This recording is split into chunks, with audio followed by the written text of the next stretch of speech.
Saludamos en a buenas horas a José Miguel González, economista y director de consultoría en Corporación 5. ¿Qué tal? ¿Cómo estamos? ¿Qué tal? Muy buenos días. Muy bien. Bueno, ¿qué tal saludar a José Miguel González en un día? Cabe destacar que, bueno, puesto en marcha por la ONU, donde se determina que es el Día de la Igualdad Salarial. ¿En qué punto nos encontramos si hablamos de la igualdad salarial, por ejemplo, en Canarias? Bueno, si tenemos en consideración las estadísticas puestas a nuestra disposición por parte del INE, la igualdad salarial en la Comunidad Autónoma de Canarias es una de las comunidades más cumplidoras en ese sentido, porque hay menos divergencia. Lo que ocurre es que, relacionado con el resto de comunidades autónomas, lo que ocurre es que tenemos una clara desventaja si lo hacemos desde el punto de vista de la cohesión territorial. Ahí sí es verdad que tenemos una clara desventaja en donde pues bueno, las ganancias salariales declaradas, tanto como encuesta como por IRPF, pues son inferiores a la media, pudiendo alcanzar hasta 17 puntos porcentuales a la baja. Por lo tanto, desde el punto de vista de la cohesión interna, pues bueno, pues las asignaturas están relativamente bien aprobadas, lo que ocurre que desde el punto de vista de la cohesión territorial externa no lo es tanto.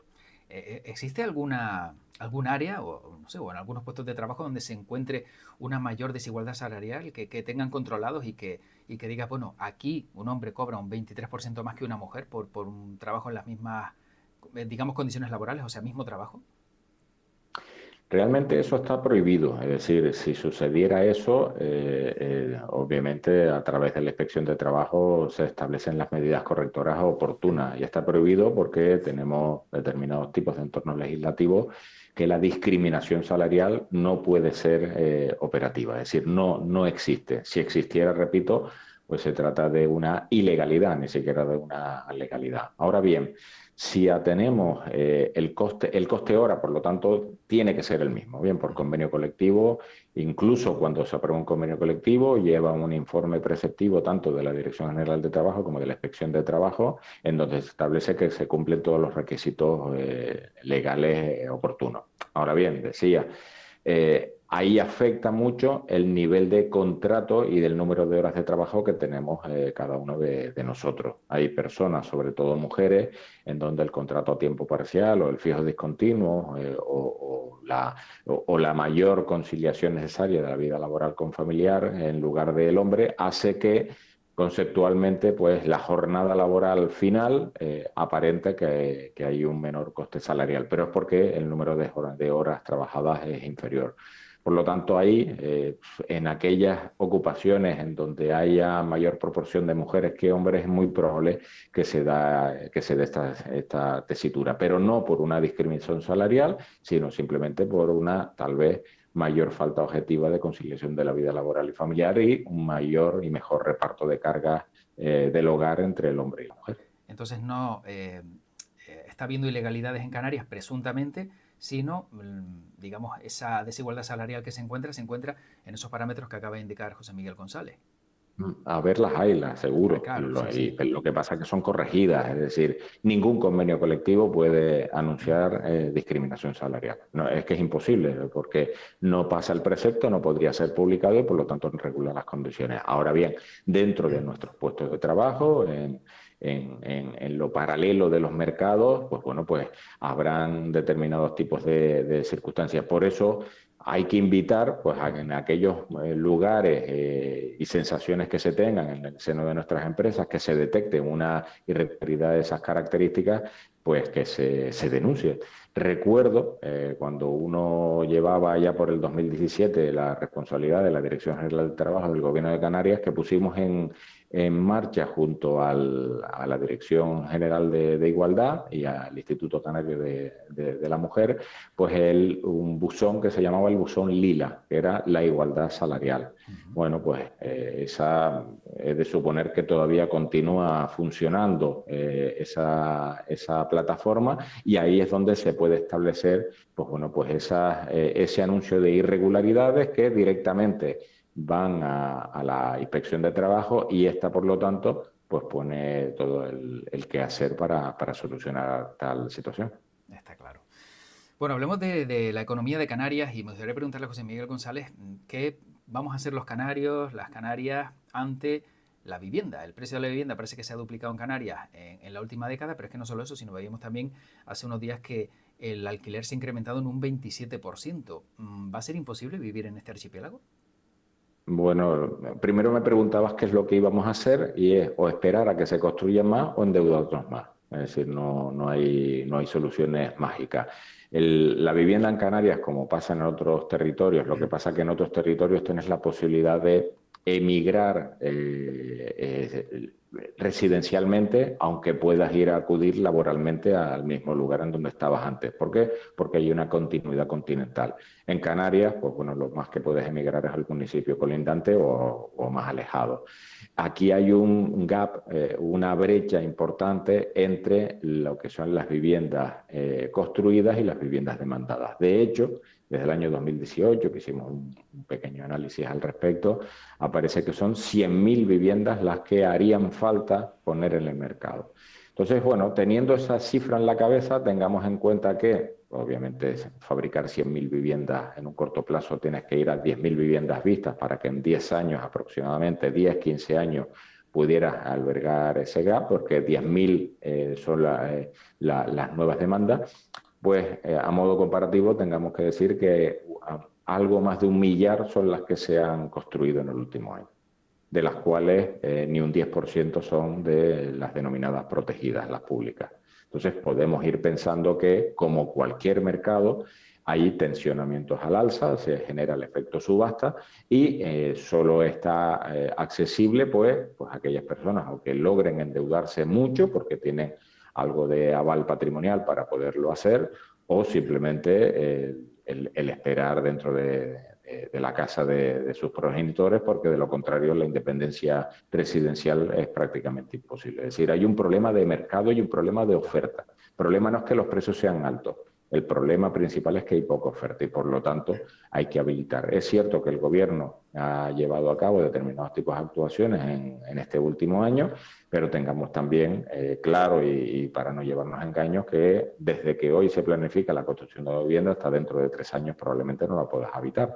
Por lo tanto, durante esos 3 años hay que establecer. Y echarle la culpa a que si uso mi patrimonio inmobiliario para una cosa u otra, mire, los inmuebles son productos de ahorro, ¿bien? En España y donde no es España. Entonces, claro, yo rentabilizo mis viviendas como considero oportuno y es, desde el punto de vista del planeamiento, la posibilidad de poder ofrecer más para que además mi rentabilidad no sea tan espectacular, pero y también le dé pues, el derecho constitucional a aquellas personas que puedan acceder a un hogar, porque bueno, de hecho, repito, es un derecho constitucional, pero el mercado no responde a tal derecho.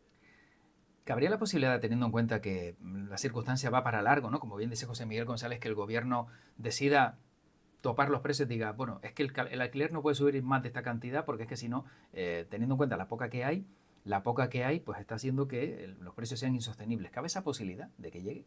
Entonces no pongo la vivienda en el mercado. Es decir, el riesgo de una medida de topar precios es que al final la rentabilidad, porque claro, yo tengo que incorporar, si yo tuviera una vivienda vacía y la pongo en el mercado, yo también tengo costes de mantenimiento. Si al final la renta que yo obtengo por ese coste de mantenimiento no me sufraga y no me da un determinado beneficio, pues no la pongo en el mercado. ¿Qué es lo que ha ocurrido, por ejemplo, con la regulación a nivel nacional? Es decir, en lugar de asegurar que muchas personas que antes no podían acceder a una vivienda lo puedan hacer, lo que ha hecho es que ha restringido la oferta. ¿Y qué es lo que ocurre en un mercado cuando se restringe la oferta? Pues que los precios suben y ahora mismo es lo que estamos pasando. Claro. A todo esto se le suma el hecho de que bueno, la cesta de la compra siga también disparada. No sé hasta qué punto en Canarias estamos observando que a lo mejor pues pagamos mucho más por otros artículos que en el resto de la península. Estamos en islas y una de las condiciones de ser isla es ser más vulnerable y dependiente. Es cierto que aquí también hay que romper una lanza en relación a la gestión de los stocks. Aquí no se gestiona un stock a días ni a semanas, se gestiona a más largo plazo. ¿Y qué significa gestionar un stock a más largo plazo? Que si yo quiero una mercancía en el momento cero, pues lo sostengo durante más tiempo al mismo precio que la pude adquirir, evitando pues las oscilaciones de precio. Ahora bien, Si eso lo relacionamos con la primera intervención de la mañana, con la discriminación salarial o la desigualdad salarial respecto al resto de territorios nacionales, las cosas son caras o baratas dependiendo del nivel de renta que tienes. Y si tu renta es inferior a la media nacional, pues las cosas relativamente te aparecerán más caras.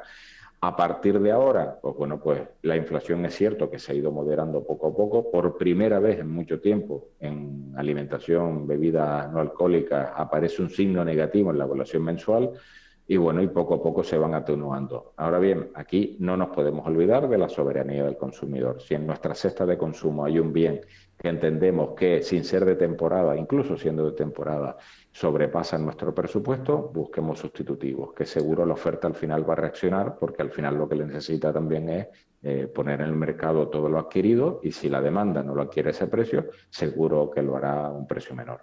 Claro. Sí, lo que hemos hablado en otras ocasiones, ¿no? O sea, yo como fresas, pero es que resulta que quiero comer fresas todo el año y no se dan todo el año. Cuando no se dan, más caras son, está claro.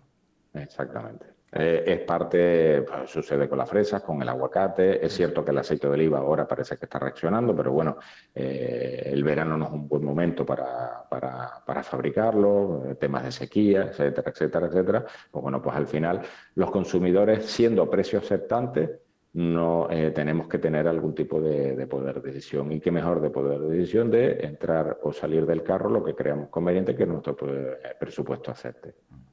Bueno, y otro asunto también importante es saber qué va a pasar con esa financiación singular para Cataluña y de qué manera afectaría a Canarias, porque hemos visto, leído y oído diferentes reacciones al respecto. Por un lado, el gobierno de España dice que va a mejorar la financiación del resto de autonomías, pero por otro, claro, el que Cataluña tenga todo el poder económico, algunos aseguran que eso podría afectar también a todos los ingresos que puedan tener diferentes autonomías, como es el caso de Canarias. ¿Cómo podría afectar, sabiendo que todavía todos los datos no son claros? Yo hay una frase que uso mucho que desde el punto de vista del federalismo fiscal, que yo de mayor quiero ser foral. Es decir, Canarias de mayor quiere ser foral. Es decir, entiendo que para que la audiencia lo tenga muy claro, ser foral es primero recaudar todos los impuestos y sufragar el coste de mis bienes y servicios públicos y si sobra algo, es el famoso cupo vasco, lo doy al resto del Estado. Para Cataluña, sin ser foral, que es de régimen común, como es Canarias, se intenta esa financiación singular. No nos engañemos, es decir, es a cambio de un apoyo político, no es por más o menos cohesión territorial. Canarias tiene una financiación singular que se llama régimen económico y fiscal. Lo que ocurre es que nosotros un fuero fiscal históricamente reconocido de los reyes católicos. Hay que tener en consideración también y conocer el devenir de la historia. Y solo mejorará la financiación en todas las comunidades autónomas, ya que hago un pequeño paréntesis, recuerdo un entrenador que tenía el Club Deportivo Tenerife, que era Solari, que decía que un equipo es como una sábana. Si te tapas la cabeza, te tapas los pies. Entonces, en el campo de la financiación autonómica es igual. La única forma de taparnos más todo es tener la sábana más grande. ¿Y eso qué significa? Más presión fiscal y crecimiento de los impuestos. Por lo tanto, solo habrá más recursos para todas las comunidades autónomas si hay incremento de los impuestos. Y eso, obviamente, si se dice que pues no pasa nada y ya se asumirá si se acepta o no. Ahora bien, si no hay incremento de los recursos impositivos y Cataluña establece esa singularidad, pues obviamente el resto de comunidades autónomas vamos a tener minoración en nuestra financiación, salvo que pues, seamos políticamente condicionantes como lo son ellos. ¿Y por qué tenemos tanta diferencia teniendo en cuenta que Canarias tiene pues esa condición singular también, ¿no? Recogida en el Estatuto de Autonomía, somos tan diferentes, por ejemplo, de Navarra o presuntamente de lo que pueda pasar con Cataluña? ¿Por qué no tenemos Bueno, País Vasco y Navarra de... el País Vasco y Navarra es un reconocimiento constitucional, son regímenes forales. Desde el punto de vista de Cataluña es apoyo político, única y exclusivamente. Es decir, si la gobernabilidad de España dependiera de Canarias, ten por seguro que tendríamos la financiación singularizada u otras cosas. Si no depende de Canarias, absolutamente no eres una ecuación sobre la que yo tenga que resolver ningún problema. Claro. ¿Han evaluado el porcentaje no sé, de ingresos que se perderían en Canarias si al final Cataluña tiene esa financiación singular? No, realmente no. Es cierto que prácticamente un 20% del PIB lo aporta Cataluña, pero no tenemos todavía, hasta no saber cuál es esa letra pequeña, ¿no? que tendría que ser necesario, repito, porque yo creo que cuando hablamos de cohesión económica y social de todo el Estado, bueno, pues yo creo que todo el Estado tiene que tener pues la misma información y por ahora esa información no la disponemos y por lo tanto elucubrar pues tampoco es cuestión simplemente no tanto por errar, sino por acertar el tiro, que hay poco tiempo y mucho trabajo, afortunadamente. Efectivamente. Bueno, y ya para acabar muy rápidamente, en 30 segundos, aunque hablaremos de ello seguramente en las próximas semanas, ¿cómo está la economía canaria a día de hoy, según lo que ve José Miguel González? Mejorando, pero a tasas desaceleradas. Es decir, la demanda externa sigue siendo importante, pero se va desacelerando. Es cierto que ahora, hoy justamente, los Estados Unidos bajará tipos de interés y eso terminará por invitar a mayores bajadas de tipos de interés en Europa, es decir, nuestros costes financieros van a bajar, pero hasta que no haya un descenso importante de la inflación, se nota una cierta atonía en el consumo interno y por eso seguiremos en cifras positivas, pero tengamos en cuenta que se va desacelerando poco a poco para los próximos 2 años como mínimo. Bueno, pues nos queda claro todo lo que nos ha contado José Miguel González, aquí de manera resumida, todo concentrado en este ratito, al que le agradecemos como siempre que haya intervenido hoy en buenas horas y como decía, pues bueno, estaremos muy pendientes de todo lo del paro, la economía y todo lo que gire en torno a la economía canaria en las siguientes semanas. Muchísimas gracias como siempre. Gracias a ustedes, buenos días.